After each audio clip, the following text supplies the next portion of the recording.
Yeshua HaTikva, HaMashiach Hu Melech. Hola, ¿qué tal? ¿Cómo están?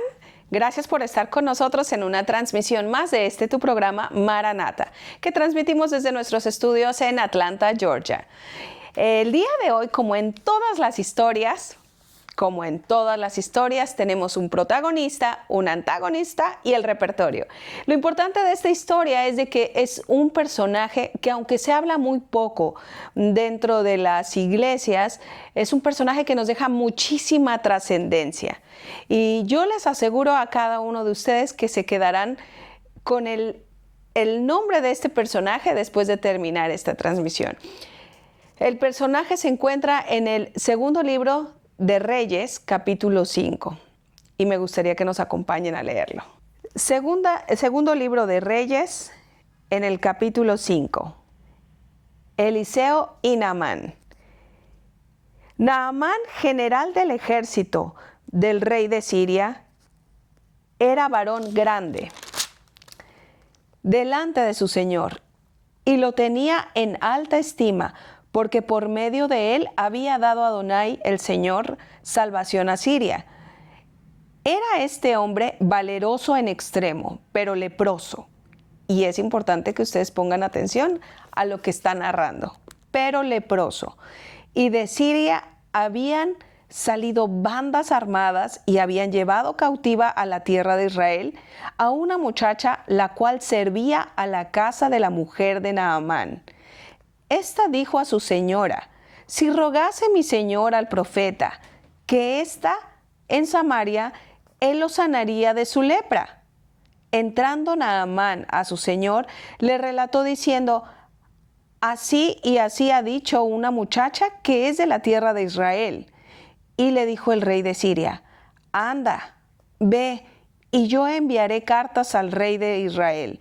Salió pues él llevando consigo 10 talentos de plata y 6,000 piezas de oro y 10 mudas de vestidos. Tomó también cartas para el rey de Israel que decían así: cuando lleguen a ti estas cartas, sabe por ellas que yo envío a ti a mi siervo Naamán, para que éste lo sanes de su lepra.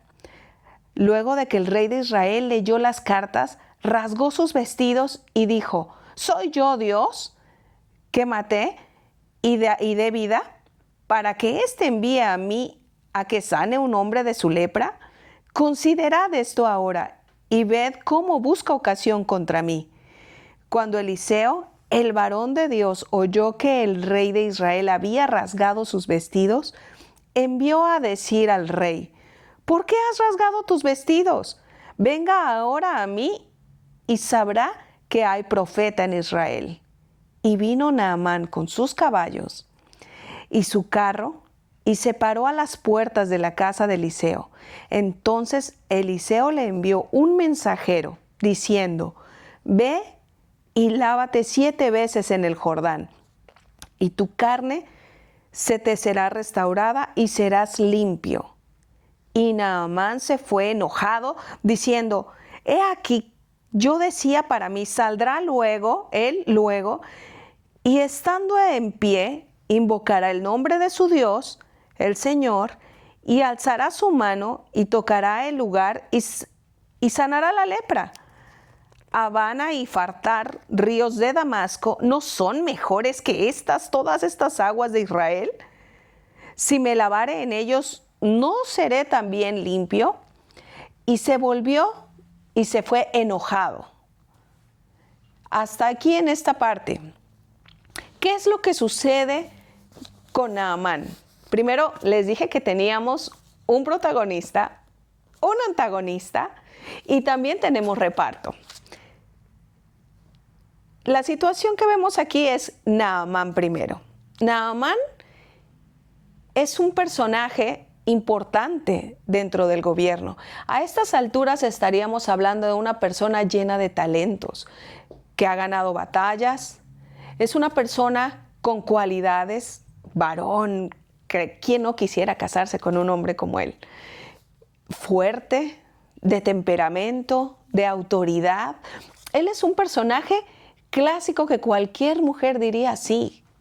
Una persona que ya ocupa un lugar en el gobierno importante como mano derecha del presidente, por decirlo en días de ahora.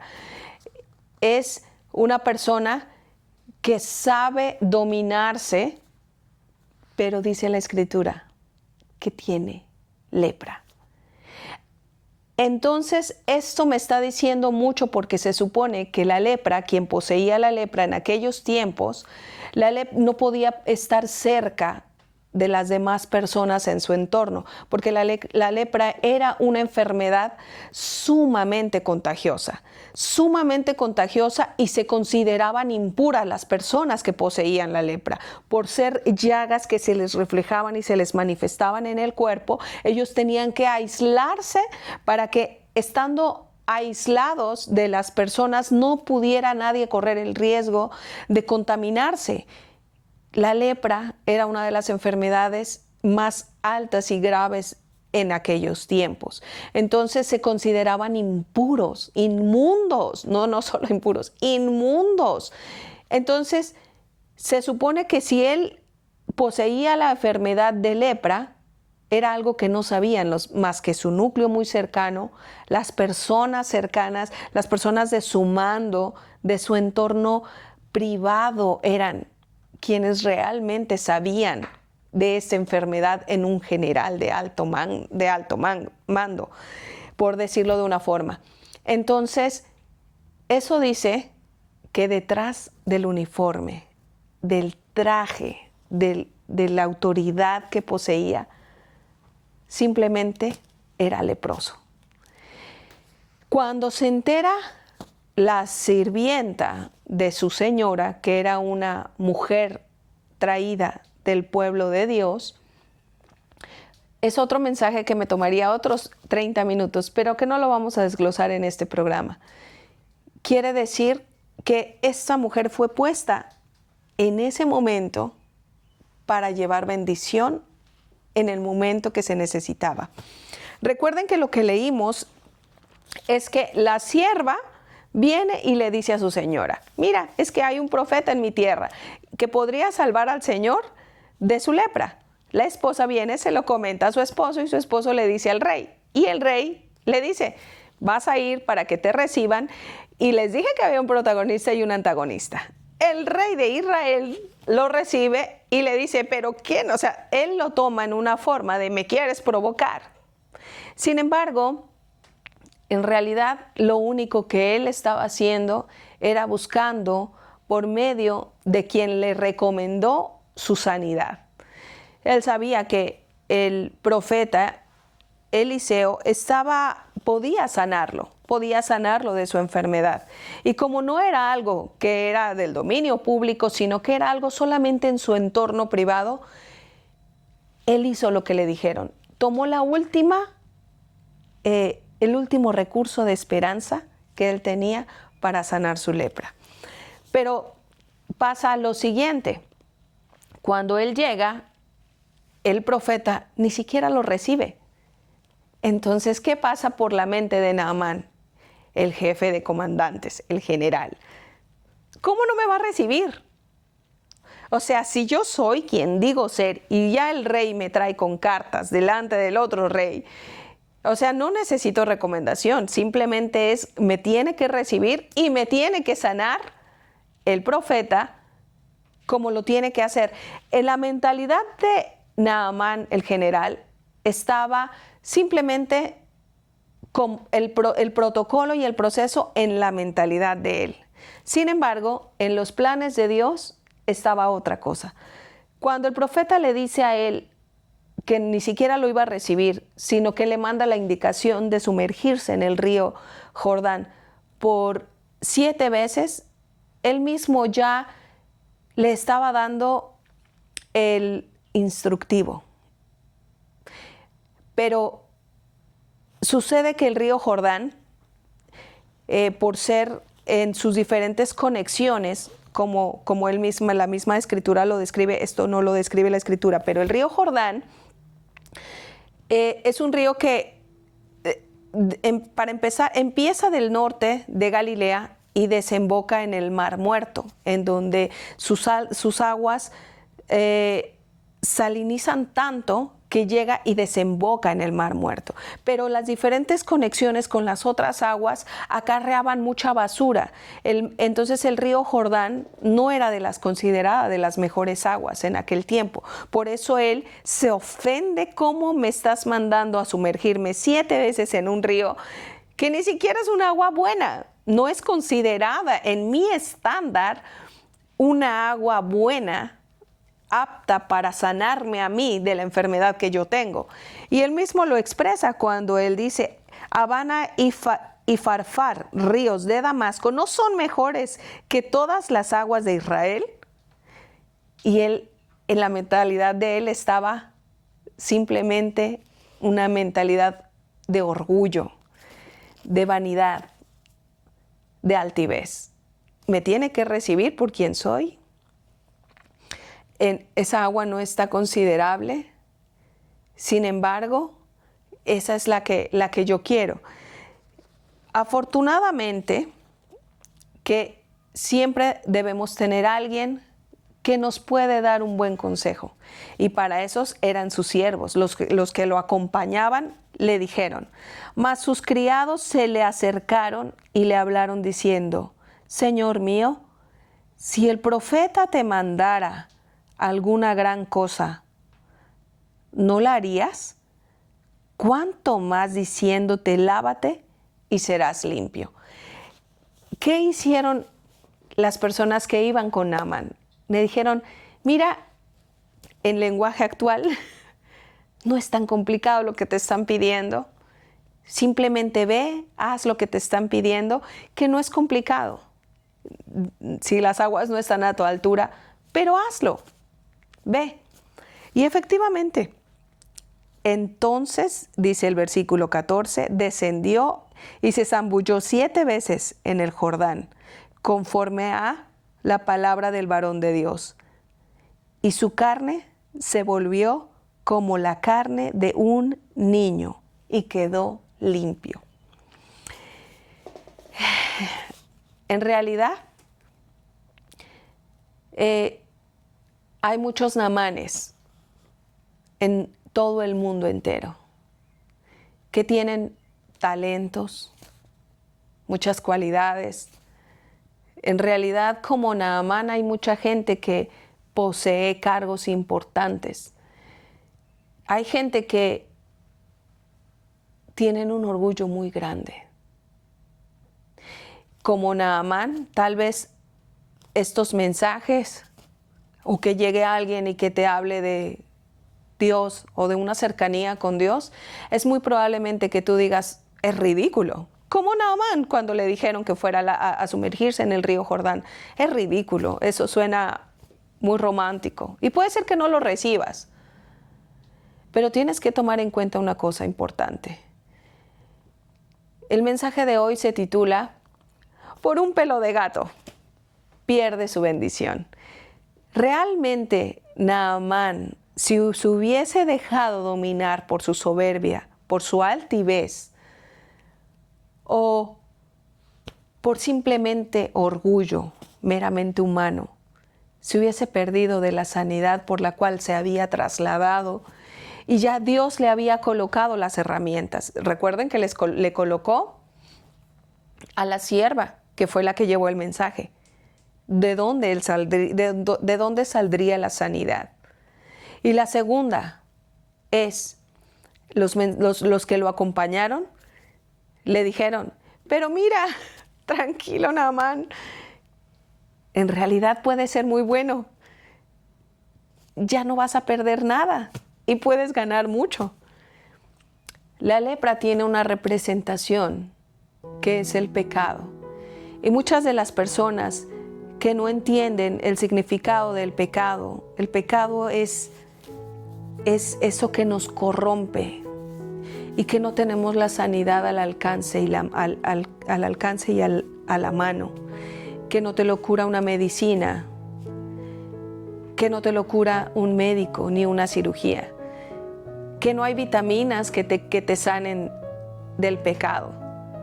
El pecado como Naamán, es algo que poseemos, que está lleno de orgullo, de altivez, de vanidad, incapaces de ser humildes para pedirle perdón a Dios, por lo que nosotros somos responsables. Ni siquiera somos capaces de aceptarlo. Recuerden que Naamán estaba cumpliendo un cargo y debajo de su ropa había lepra. Ni siquiera él podía aceptarlo libremente, porque si no tendría que haber sido aislado como se acostumbraba. La lepra, el pecado, el orgullo, la altivez no nos van a permitir llegar por lo menos delante de Dios y pedirle perdón, porque somos demasiado grandes en orgullo para poderlo hacer. Sin embargo, hay una cosa que, aunque te parezca ridícula, te puede dar la sanidad, que es ponerte delante de Dios y poderle pedir perdón por todo lo que has hecho mal. Dice en un pasaje bíblico que el Señor nunca echa un corazón contrito y humillado, nunca lo echa fuera. ¿Por qué?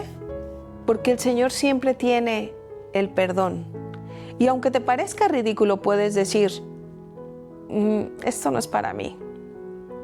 Simplemente suena bonito, pero esto no es para mí. Recuerdo que hace tiempo estaba conversando con una persona que yo conocía de mucho tiempo, y él era ateo. Y recuerdo que él decía que Dios no existe. Él defendía su posición y yo defendía mi fe.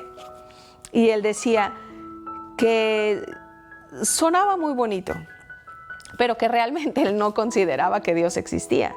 Y aunque yo le pude haber sacado todas las reglas apologéticas para decirle, concluimos en que él me dijo, casi me convences. Y el muchacho, aquel muchacho de 26 años, me dice, casi me convences, de verdad que sí. Pero hasta que no llegue ese momento, que yo realmente quede convencido, lo voy a recibir. Por el momento me voy a quedar así. Y yo lo entendí y lo respeté. Pero le terminé mi mensaje con algo que quería que ese muchacho se llevara. Y le dije, mira, sea que tú ahorita no lo recibas o no, te voy a decir una cosa sencilla que quiero que guardes para ti. Y es, Dios no te necesita a ti, ni me necesita a mí. Contigo o sin ti, de cualquier manera, quiero que sepas que Dios seguirá siendo Dios. Dios seguirá siendo Dios, contigo o sin ti, conmigo o sin mí. Él sigue siendo Dios. Él no nos necesita para Él ser quien es. Pero nosotros sí lo necesitamos a Él. Para vivir, para ser limpios, para prosperar, para tener sanidad. Necesitamos que Él sea Dios para sanarnos de la lepra, del pecado que no tiene cura, y que el pecado solamente puede ser curado con la sangre de Cristo en la cruz del Calvario.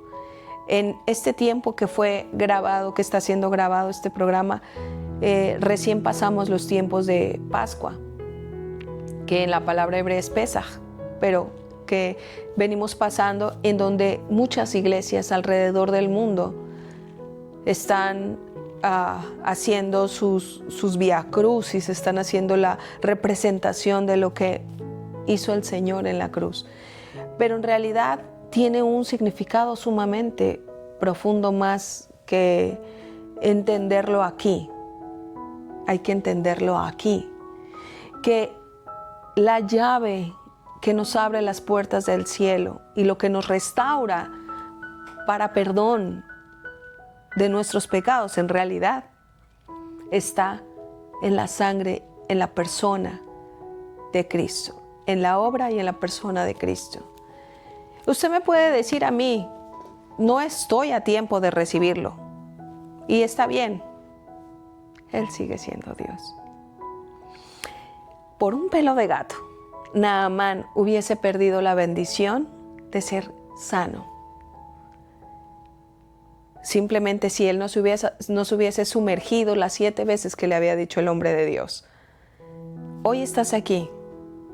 Y si nos estás acompañando, no quiero que te vayas simplemente sin haber recibido la bendición, y que no sea por un pelo de gato, por orgullo, por soberbia, que tú realmente no estés recibiendo la bendición que Dios tiene hoy para ti, sino que puedas sumergirte, aunque te parezca ridículo, ponerte de rodillas, pedirle perdón a Dios, y que el día de hoy tu nombre sea escrito en el libro de la vida del Cordero para perdón. No te vayas sin haberle pedido perdón a Dios para que Él escriba tu nombre en el libro de la vida del Cordero.